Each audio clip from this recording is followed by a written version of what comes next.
This is Kushal. Welcome to Kushal centre for excellence. तो guys, आज के वीडियो में डिस्कस करने वाले हैं क्लास 7 ज्योग्राफी एनसीईआरटी का चैप्टर फर्स्ट एनवायरनमेंट। आज हम पढ़ेंगे एनवायरनमेंट के बारे में। तो चलिए स्टार्ट करते हैं आज का हमारा टॉपिक एनवायरनमेंट। देखिए, एनवायरनमेंट हो तो क्या है। एनवायरनमेंट क्या है? एक बेसिक लाइफ सपोर्ट सिस्टम है।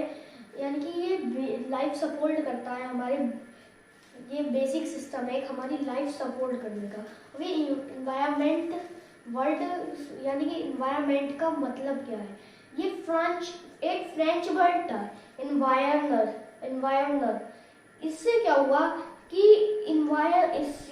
इसका मतलब क्या है इन्वायरनर का, कि जो हमारे सराउंडिंग जो भी चीज़ हम देखते हैं वो क्या है, इन्वायरनर है। यानी कि इन्वायरमेंट है जो हम चारों तरफ अपनी सराउंडिंग देखते हैं, तो क्या है, इन्वायरमेंट है।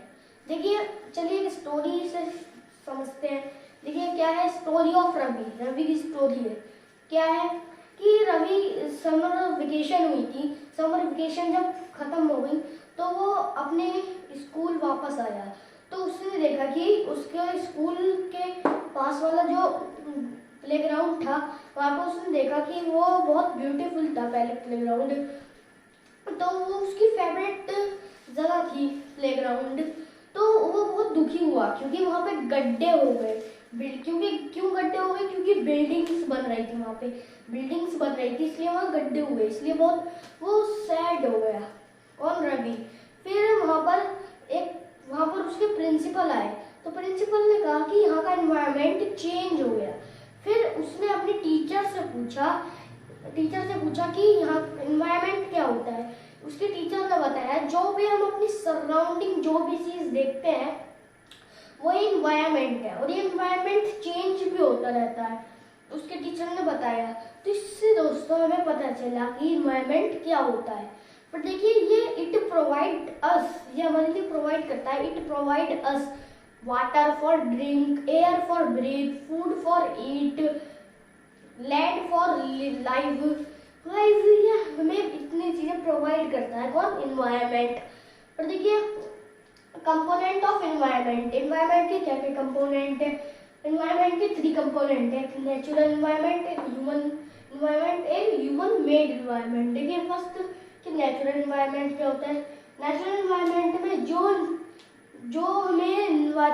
हमें इन्वायरमेंट हमें नेचर ने दिया उसे हम कहते हैं natural environment. Like air, water, land, living thing, ये क्या हमें नेचर ने दी है। तो ये क्या हो गया? कैसा इन्वायरमेंट हुआ? Natural environment. फिर ह्यूमन इन्वायरमेंट क्या होता है कि जो ह्यूमन के इंटरैक्शन से बनी हो। किससे? ह्यूमन के इंटरैक्शन से, like community, family, religion, economic, ये सब क्या है? ह्यूमन के इंटरैक्शन से बनी है। अब थर्ड क्या है कंपोनेंट ऑफ इन्वायरमेंट में? Human made environment. एक क्या होता है ह्यूमन मेड इन्वायरमेंट? जो ह्यूमन ने क्रिएट करा है, ह्यूमन ने बनाया है, क्रिएशन जो है ह्यूमन ने, like buildings, bridge, park, monument, ये क्या कर रहा है? ह्यूमन ने बनाया है खुद। ऐसे इंडस्ट्रीज, ये सब क्या कर रहे हैं? ह्यूमन ने बनाया है, रोड्स। सो ये क्या हो गया? Human made environment. तो आपको कंपोनेंट ऑफ इन्वायरमेंट समझ में आया, natural environment, human environment, human made environment. So फिर देखिए कि हम पढ़ने वाले हैं नेचुरल इन्वायरमेंट के बारे में। क्या होता है नेचुरल इन्वायरमेंट? जैसे आप सबको पता हो कि मैंने आपको बताया था कि जो नेचर ने जो हमें दिया है उसे हम कहते हैं नेचुरल इन्वायरमेंट। ये क्या है गाइस? देखिए, एयर यानी कि एटमॉस्फेयर, वाटर यानी कि हाइड्रोस्फेयर, लैंड यानी कि लिथोस्फेयर, लिविंग थिंग यानी कि बायोस्फेयर। तो देखिए कि अब हम इन्हें समझते हैं, लिथोस्फेयर, बायोस्फेयर और हाइड्रोस्फेयर, एटमॉस्फेयर, ये सब क्या है। फर्स्ट पढ़ते हैं हम लिथोस्फेयर क्या होती है। लिथोस्फेयर लैंड होता है, यानी कि लिथोस्फेयर को लैंड किया जाता है एक तरह से। यहाँ पर क्या होते हैं? एक सॉलिड क्रस्ट लेयर है। ये सॉलिड क्रस्ट लेयर है किसकी? अर्थ की सॉलिड क्रस्ट लेयर है। कौन? लिथोस्फेयर। फिर देखिए कि ये यहाँ पर माउंटेन्स, प्लेट्यूज और ईटीसी ये सब होते हैं। माउंटेन्स, प्लेट्यू, प्लेन्स क्या होता है? देखिए, माउंटेन जैसे माउंटेन का, कैसा पीक टाइप स्ट्रक्चर होता है ना, ये पीक टाइप स्ट्रक्चर, इसे हम कहते हैं माउंटेन। यहाँ पे हम चल बल भी सकते हैं, इसलिए ये लैंड ही है एक तरह का। फिर देखिए प्लेट्यूज इस टाइप के होते हैं, इस टाइप के होते हैं प्लेट्यूज। ये होता है प्लेन, यानी कि माउंटेन जैसा पीक टाइप स्ट्रक्चर होता है। और ये क्या होता है, टेबल टॉप, एकदम टेबल टॉप होते हैं। कैसे होते हैं भाई, टेबल टॉप होते हैं प्लेट्यूज। और ये क्या होता है, प्लेन, बिल्कुल प्लेन होते हैं। जैसे आप देख ही सकते हैं ये लैंड से कितना उठा हुआ है, और ये कितने लैंड से ऊपर है, देख सकते हैं आप। सो ये क्या हुआ, ये क्या हुआ, लिथोस्फीयर में आते हैं। फिर आता है, हम बात करते हैं हाइड्रोस्फीयर की। हाइड्रोस्फीयर क्या होता है, देखिए हाइड्रोस्फीयर वाटर, इसका मतलब होता है वाटर आप देखते होंगे कि कहाँ से है वाटर। तो आता तो है, वाटर कहाँ से आता है ये भी हमें जानना जरूरी है। पर वाटर तो हम ड्रिंक कर लेते हैं आसानी से, पर आता कहाँ से, देखिए रिवर से आता है, पॉन्ड से आता है, और ओशियन से आता है, लेक से आता है, वाटरफॉल से आता है, वेल से आता है, ट्यूब वेल से आता है। इतनी सारी जगहों से वाटर आता है। ओशियन से भी आता है, क्यों आता है, क्योंकि वाटर तो आ रहा है, कैसा भी आ रहा है, सैलाइन वाटर आ रहा है, कैसा भी आ रहा है, वाटर आ रहा है। तो ये क्या हुआ, हाइड्रोस्फीयर।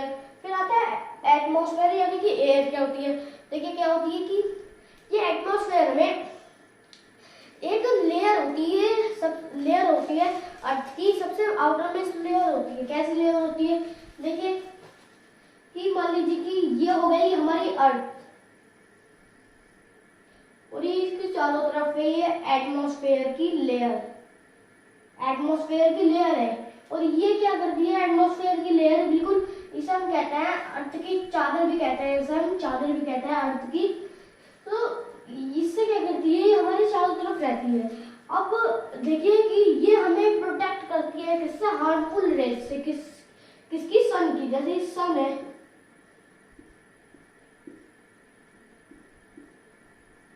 सन की हार्मफुल रेज से, harmful rays like ultraviolet rays, ये सब क्या है, ये हार्मफुल रेज ही तो है। इससे जब यहाँ पर आएंगी तो एटमॉस्फेयर इसे रोक लेगी, और यहाँ ये अर्थ पर नहीं आएगी। ये अल्ट्रावायलेट रेज क्या हमारे लिए हार्मफुल है, इसलिए एटमॉस्फेयर लेयर इसे रोक लेती है। अब देखिए कि ये तो एक एयर होती है, इसलिए एक जगह टिकी से कैसे रहती है, दूर क्यों नहीं जाती, उड़ क्यों नहीं जाती, क्यों नहीं उड़ जाती, क्योंकि ये ग्रेविटेशनल फोर्स जो होता है, ग्रेविटेशनल फोर्स इसे होल्ड करे रहता है, ग्रेविटेशनल फोर्स, इसलिए ये उड़ती नहीं है। तो समझ में आया आपको एटमॉस्फेयर। फिर आता है बायोस्फीयर। देखिए क्या है कि अगर आप सोचेंगे कि लिथोस्फीयर यानी लैंड, सिर्फ और सिर्फ लैंड होगा, वाटर और एयर नहीं होंगे, क्या आप सर्वाइव कर पाएंगे, बिल्कुल नहीं। क्योंकि वाटर आपको ड्रिंक करने के लिए, एयर ब्रीथ करने के लिए, ब्रीथ लेने के लिए जरूरत होती है। इसलिए अगर अब देखिए वाटर, सिर्फ और सिर्फ वाटर होगा, आपको लैंड या एयर नहीं होगा, वाटर पे रह होंगे, तो कैसे रहेंगे, क्योंकि लैंड पर तो हम रहते हैं, और एयर से हम ब्रीथ लेते हैं, इसलिए खाली वाटर से भी नहीं रह पाएंगे, सर्वाइव नहीं कर पाएंगे। और खाली एयर, सो इससे भी सर्वाइव नहीं कर पाएंगे, क्योंकि अगर लैंड नहीं होगा हम रहेंगे कहाँ, वाटर नहीं होगा हम ड्रिंक क्या करेंगे। तो ये क्या होता है कि ये सब चीज भी हमारे लिए इम्पोर्टेंट होती है, इससे ही हमारी लाइफ बन जाती है। लाइफ, उसी लाइफ को हम कहते हैं बायोस्फीयर। यानी कि कहने का मतलब ये है कि इन लिथोस्फीयर, हाइड्रोस्फीयर, एटमॉस्फेयर का मिक्सचर ही क्या कहलाता है, बायोस्फीयर है। समझ में आया बायोस्फीयर क्या है। बायोस्फीयर में लिविंग थिंग, तो क्या है लिविंग थिंग, क्योंकि लिविंग थिंग की लाइफ पॉसिबल हो रही है इन सबसे, लिथोस्फीयर, एटमॉस्फेयर, हाइड्रोस्फीयर से। सो ये क्या हो गया, बायोस्फीयर में आता है लिविंग थिंग। देखिए समझ में आया आपको नेचुरल एनवायरनमेंट क्या होता है। अब देखिए नेचुरल एनवायरनमेंट में ही हम बात करेंगे इकोसिस्टम की। किसकी, इकोसिस्टम की। क्या होता है, देखिए ये क्या है इकोसिस्टम, ये ऐसा सिस्टम होता है कि ये क्या करता है, जितने भी लिविंग ऑर्गेनिज्म होते हैं उनको क्या कर रखा है, इंटरेक्शन कर रहता है, इंटरेक्शन विद ईच अदर, एक दूसरे से इंटरेक्शन करता है with each other and with the physical and chemical factor of the environment। किससे करता है ये, केमिकल और फिजिकल फैक्टर से, किसके, एनवायरमेंट के।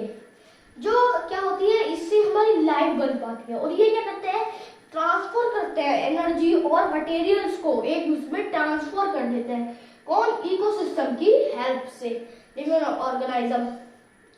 समझ में आया क्या होता है इकोसिस्टम? चलिए एक स्टोरी से भी इसे समझ लेते हैं इकोसिस्टम क्या होता है, और आपके लिए इजी हो जाएगा। Story of Ravi. रवि की स्टोरी है। जब स्टोरी क्या है कि जब रवि कैंप पर से आ रहा था, कैंप क्या है उसका? NCC camp. तो एनसीसी कैंप पर से आ रहा था तो क्या हुई कि रेन होने लगी, रास्ते में रेन होने लगी।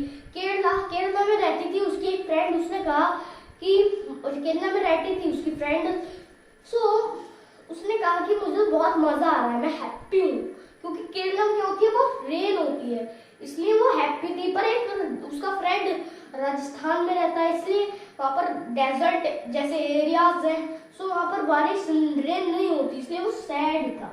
सो राजस्थान का इकोसिस्टम कैसे हुआ? अलग हुआ। वहाँ पे रेन नहीं होती, कम होती है बहुत। और वहाँ का केरला का इकोसिस्टम कैसा हुआ? अलग हुआ। क्योंकि क्या हुआ, कैसे अलग हुआ? क्योंकि वहाँ पे रेन बहुत ज्यादा होती है। ऐसे ही वहाँ के लिविंग ऑर्गेनिज्म भी, रहने वाले ऑर्गेनिज्म भी वहाँ के अलग होते हैं। जैसे कैमल है, राजस्थान में रहता है कैमल। अगर हम उसे कहीं का कोल्ड जहाँ का क्लाइमेट है वहां ले जाएंगे, क्या वो सर्वाइव कर पाएगा? बिल्कुल नहीं कर पाएगा, क्योंकि वो उसे वहाँ की रहने की कैपेसिटी है, इसको कैमल को वहाँ राजस्थान में रहने की। और अगर स्नो लेपर्ड की बात करें, कहीं का क्लाइमेट कोल्ड क्लाइमेट से हम हॉट, जहाँ पे हॉट और ड्राई क्लाइमेट होता है जहाँ का, जैसे राजस्थान, वहाँ पर ले आएंगे तो क्या स्नो लेपर्ड सर्वाइव कर पाएगा? बिल्कुल नहीं कर पाएगा। सो वहाँ का इकोसिस्टम अलग होता है राजस्थान का, और कोल्ड जहाँ केरला, जम्मू कश्मीर, इस टाइप के एरियाज का इकोसिस्टम अलग होता है। समझ में आया इकोसिस्टम क्या होता है? फिर देखिए example of ecosystem, rain forest और गाइस माउंटेन, रिवर्स, लेक्स, ये सब क्या है? लार्ज है। एंड ए स्मॉल पॉन्ड, एक स्मॉल पॉन्ड, ये क्या है? इकोसिस्टम के एग्जांपल्स थे। फिर हमने नेचुरल एनवायरनमेंट में इकोसिस्टम पढ़ लिया और नेचुरल एनवायरनमेंट पढ़ लिया। फिर आता है ह्यूमन एनवायरनमेंट क्या होता है। जैसे कि मैंने आपको बताया कि जब ह्यूमन बीइंग्स इंटरैक्शन करते हैं और मॉडिफाई करते हैं तो उसी को हम कहते हैं human environment, like community, family, religion, economic. फिर देखिए कि वाटर सिस्टम में जब कोई पीपल एक्सचेंज कर देते किसी चीज को तो मनी नहीं लेते थे, किसी से भी मनी नहीं लेते थे। ऐसा कब होता था? वाटर सिस्टम में। फिर देखिए ये अर्ली प्यूपिल्स जो होते हैं,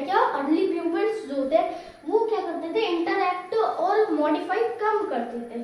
फिर जब वो कम कर देते हैं उनका एनवायरनमेंट खत्म हो जाएगा? नहीं होगा, क्योंकि कर तो रहे हैं, कैसे भी कर रहे हैं, वहाँ का एनवायरनमेट कैसे हो जाएगा? पर चेंज हो जाएगा। और लाइक एग्जांपल से ले लेते हैं तो फूड का, यानी कि जब वो उन्हें भूख लगती है तो वो क्या करते हैं? एनिमल को मारते हैं, एनिमल्स को, और उन्हें खा जाते हैं, ऐसे कच्चा खा जाते हैं। फिर ऐसी टेक्नोलॉजीज आती गई, फायर की डिस्कवरी हुई, स्पाइसेस की हुई, और मॉडर्न ह्यूमन जो थे उन एनिमल को पकाना शुरू कर दिया फायर की हेल्प से। फिर स्पाइसेस टेस्ट लाने के लिए स्पाइसेस डालने शुरू कर दिए। तो वहाँ का एनवायरनमेंट अलग हुआ अर्ली टाइम का, और यहाँ मॉडर्न टाइम का एनवायरनमेंट अलग हुआ। गाइस ये क्या हुआ? ये होता है ह्यूमन एनवायरनमेंट। पर क्या करा, ये ह्यूमन ने तो इंटरैक्शन लाते गए, ह्यूमन से ही हुआ, ऐसा थोड़ी नेचर ने कर दिया ये सब कुछ। ह्यूमन ही तो डिस्कवरी कर रहे थे फायर की और स्पाइसेस की। सो ये क्या हुआ? Human environment.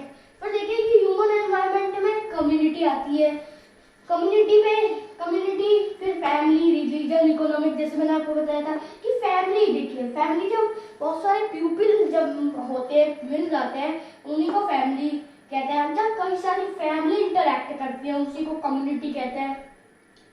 तो रिलीजन यानी कि कई अलग अलग तरीके के रिलीजन आपने सुने होंगे, पर ये क्या कर लेते हैं? एक ही तरीके रिलीजन क्या कर लेते हैं? वो इंटरैक्ट करते हैं तो उनके रिलीजन बन जाते हैं। जैसे किसी का कोई हिंदू होता है, कोई मुस्लिम होता है, कोई चर्च होता है, ऐसे होते हैं।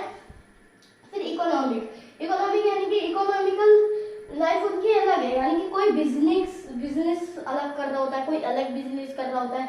जैसे कोई साइंटिस्ट है, कोई आईएएस है, ऐसे उनका क्या है, बिजनेस अलग है। सो फिर देखिए कि अब तो ये मैंने आपको बताया ह्यूमन, फिर ये ह्यूमन के इंटरैक्शन से बन रहा है और ये हमें दिख भी नहीं रहा, और ह्यूमन पेंट में हमें दिख से नहीं आ रही है सब चीजें, बिल्डिंग, ब्रिज, पार्क, मोन्यूमेंट। फिर देखिए कि बिल्डिंग्स में देखते होंगे आप, जब जैसे गड्ढा वहाँ प्लेग्राउंड में बने थे, वहाँ की ट्रीज सब काटे थे, इससे फिर ब्रिज बनते हैं, तो वहाँ पे भी क्या होते हैं, ट्रीज जो लगे हुए होते हैं वहाँ के काटते हैं, ये पार्क बनते हैं, तो मॉन्यूमेंट्स बनती है, इंडस्ट्रीज बनती है, रोड्स बनती है, तो ट्रीज को कट करा जाता है। ऐसे ही क्या होता है, इससे डिफोरेस्टेशन होता है। डिफोरेस्टेशन जब होता चला जाता है तो इससे पॉल्यूशन भी हो जाता है।